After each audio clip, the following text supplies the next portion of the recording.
இருக்கிறவாள்லாம் பார்க்குறா, என்னமோ இவரை ஞானி ஞானிங்கிறா. ஒரு தடவை இவர் ஏதாவது இவர் ஞானி இல்லைன்னு ப்ரூவ் பண்ணுறதுக்கு ஏதாவது பண்ணணும்னு அத்தனை பேரும் கங்கணம் கட்டிண்டு ரெடியாக இருக்கா. அந்த மாதிரி நேரத்தில் என்ன ஆறுது, ஒரு பிரம்மச்சாரியானவர் வரார், வேறு ஒரு ஊர்லேருந்து வரார். எதற்கு வரார்?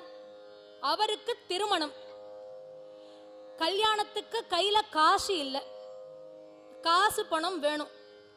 அதுக்காக யாச்சகம் கேட்டு வந்திருக்கார். ஊர் ஊரா யாச்சகம் கேட்டுன்னு இருக்கார்.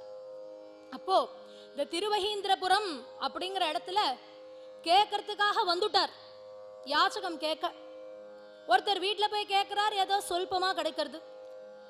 அப்புறம் இன்னொருத்தர் வீட்டுக்கு போறச்ச அவர் ஒண்ணுமே போடலையாம். ஆனா ஒரு விஷயத்தை இவர் காதுல போட்டுட்டார். கோடியில ஒரு வீடு தெரியறது பார்த்தாளா, அங்க வேதாந்த தேசிகர்னு ஒருத்தர் இருக்கார், பயங்கர பணக்காரர். எங்க அத்தனை பேரிட நீங்க யாச்சகம் கேட்டாலும் அவர் போடுற பணம் உங்களுக்கு கிடைக்காது.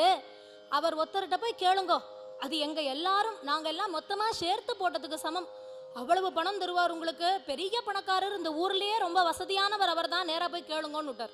அங்க போனா அவர் தேமேன்னு உட்கார்ந்துட்டு இருக்கார். நாராயணா நாராயணா நாராயணான்னு ஸ்மரணே நாராயணான்னு எப்பொழுதும் நாராயணனை ஸ்மரணம் பண்ணிட்டு உட்கார்ந்துட்டு இருக்கார். அவரை போய் கூப்பிடுறார், ஆத்துல யாரு இருக்கேள் அப்படின்னு. யாரு, என்ன வேணும் அப்படின்னார். இல்ல எனக்கு கல்யாணம், ஆனா கையிலையோ பணம் இல்லை, யாச்சகம் கேட்டு வந்திருக்கேன். சொல்றச்சியே அந்த வீடை ஒரு நோட்டம் விடுறான். இவர் கேட்டு விடுறார், இல்ல உங்களை ரொம்ப வசதியானவன்னு சொல்றாளே, ஆனா இந்த மாதிரி ஒரு வீட்டுல உங்கள்கிட்டயே ஒண்ணும் இல்லை போல இருக்கே, நீங்க எப்படி எனக்கு உதவ முடியும்னு கேட்டார். கவலைப்படாதப்பா, நான் எனக்குன்னு தான் எதுவும் வச்சுக்கல, யாச்சகம் கேட்டு வரவாள வெறும் கையோடு அனுப்ப மாட்டேன், உனக்கு நிச்சயமாக கிடைக்கும் அப்படின்னு சொல்லி என்ன பண்றார், ஸ்ரீஸ்துதி அப்படிங்கிறத பாட ஆரம்பிக்கிறார். அந்த ஸ்ரீஸ்துதியில 16வது ஸ்லோகம் ரொம்ப அழகா பாடுறார். யோகாரம்பா த்வரித மனசோ யுஷ்மதைகாந்த்யயுக்தோ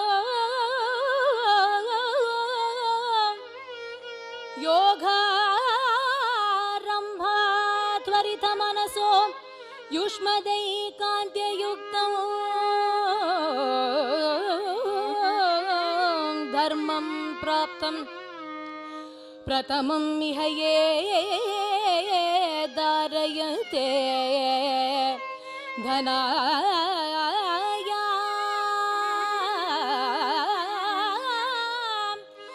धनायां तेषां भूमेर्धनपति गृहदां भरदां बुधिर्वा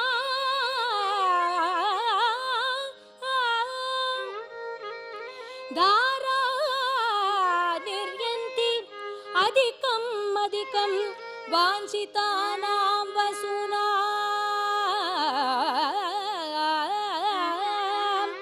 धारा निर्यान्ति धारा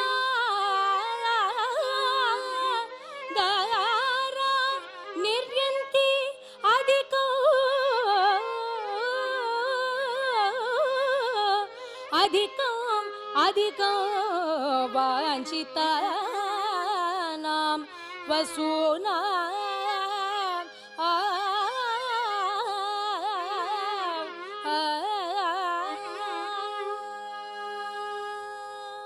யோகாரம்பாத்வரித மனசோ. ஸ்ரீஸ்துதி ஆரம்பிச்சு 16வது ஸ்லோகத்துக்கு வந்துட்டார்.